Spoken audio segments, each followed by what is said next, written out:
Hey guys, so I wanted to come and talk to y'all today because we had some really big NBA news.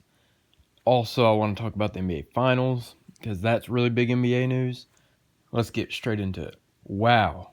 Okay.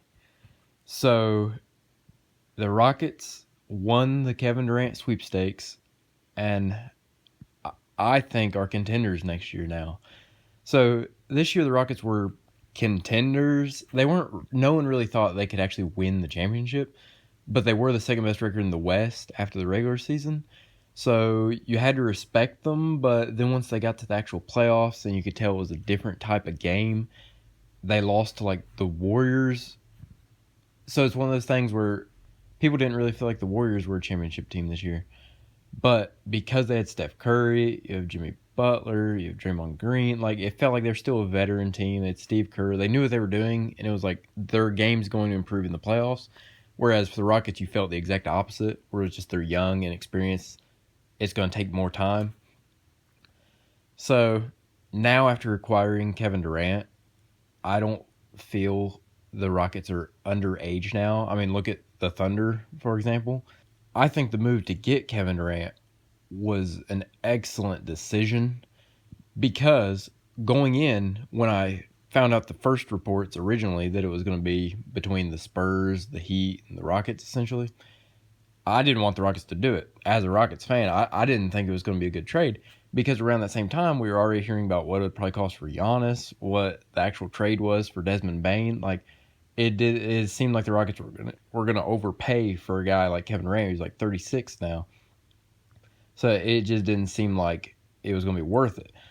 But after seeing the final trade, I love it for the Rockets. I mean, obviously, assuming health. If he gets hurt, then no, it didn't work. But assuming he stays healthy, I mean, they didn't give up their future to do the move. That's the biggest thing to me. So they kept all their major assets. They essentially gave up everything that would matter for next year for Kevin Durant, who's going to boost them and hopefully take them farther next year. So the Suns, from what I've seen in the actual trade negotiations, were wanting their own picks back because the Rockets have the Suns' 2027 and 2029 picks. The Suns, when they traded for Kevin Durant and for Bradley Beal a couple years ago, gave up the next 6 years worth of their own picks. So they're stuck. They can't bottom out, but they went all in and it didn't work. So their idea now basically was move off a piece like Kevin Durant because he was wanting out and he's getting old, and try to recoup something to keep you at least flatlining for now. And I mean, to the Suns fans out there, I just feel bad for you because that's a rough place to be in the NBA because the quickest way a team like the Suns would be able to say, like, we have a future or a plan or what we're going to do would be to trade someone like Kevin Durant or Devin Booker and get a ton of first round picks. When the Rockets rebuilt after Harden, they traded Harden for 7 first round picks. 7.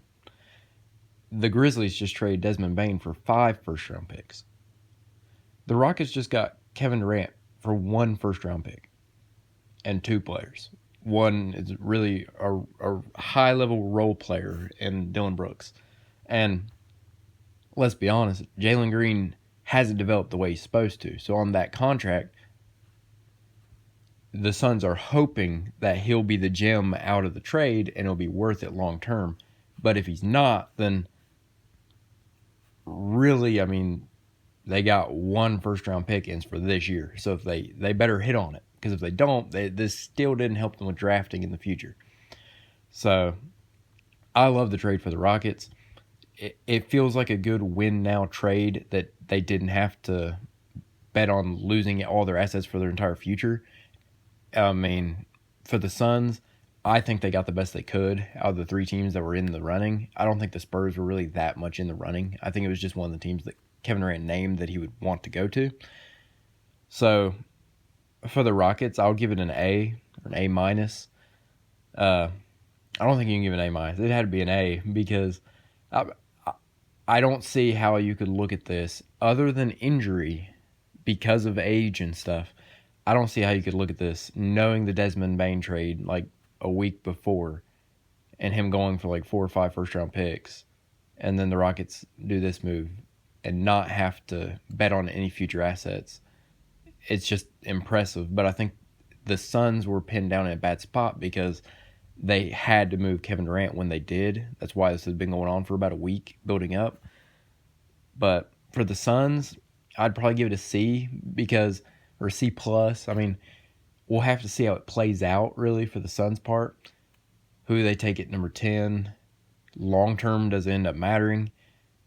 And then we already know what Brooks is, but really Jalen Green, if it kind of hinges on him if he can develop fully to a star potential.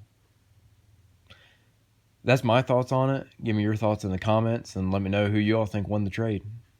Now to hit on the second thing I want to talk to you all about today. Wow. That Oklahoma City Thunder team was really good. The amount of history they made this year, the amount of just wins this year being as high as it was. Wow. So we'll see. It's very quick. People get to the dynasty talk as soon as a young team wins a championship or it feels like an overpowering team wins a championship. I think this is like the 7th or 8th year in a row that the NBA hasn't had a returning like repeat champion. So we'll see. The parity in the league's been a lot better recently. And the way the double aprons and the first apron, like the way the money is managed now, you don't see it as much. Halliburton got hurt. That's the sad part. Tatum got hurt earlier in their series. Lillard got hurt earlier in the year. It's seeming like a lot of the East is going to be wide open next year. Like completely wide open. I know the Thunder are in the West.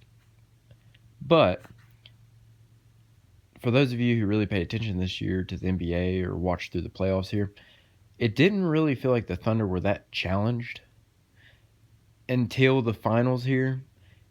And it feels like no matter who you really get in the finals, you're probably going to be a challenge for the other team just because of what it is, the stakes and everything. Like you're going to play up past like your even potential probably. But it's one of those things like if the Thunder can stay so consistently better than the teams in the West who have always seemed better than the teams in the East, they might have a pretty good shot at repeating next year. I don't think there's going to be a lot of competition in the East. And if you saw this year, the Thunder were like 29-1 against the East this year, something ridiculous. So the East are probably going to be even worse next year. I'd say there's a chance. I mean, they're obviously going to be the favorites going in, so that's how it works. It's like the Eagles being the favorites in the NFL right now. But it's harder than people make it out to be, it seems like. But there's a chance. I'll leave it at that. So my thoughts on the Thunder actually winning the championship. I'm happy for them. I have multiple family members who are Thunder fans and have been for years, so I'm happy for them too. I feel bad for Halliburton and any Indiana fans because they also were trying to win their first championship, so I feel for that. So the series ended Oklahoma City Thunder in 7.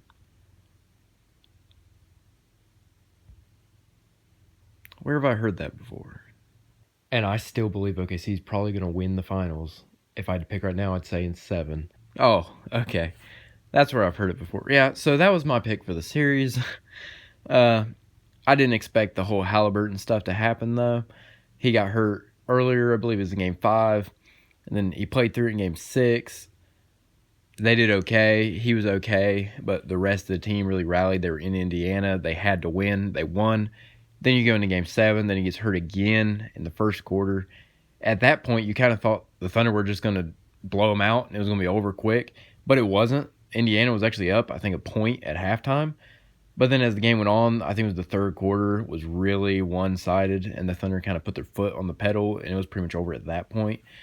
But congrats to the Thunder. I mean, congrats to the NBA. I think it going 7 and being a pretty good game helped the NBA in that situation where everybody's talked all about it being 2 small markets in the championship. I love it as a fan that makes no money off of the NBA. I love it as a fan being two franchises that their entire fan bases have only known not winning a championship. So for it to be one of them for sure was going to win the championship for the first time was awesome to see.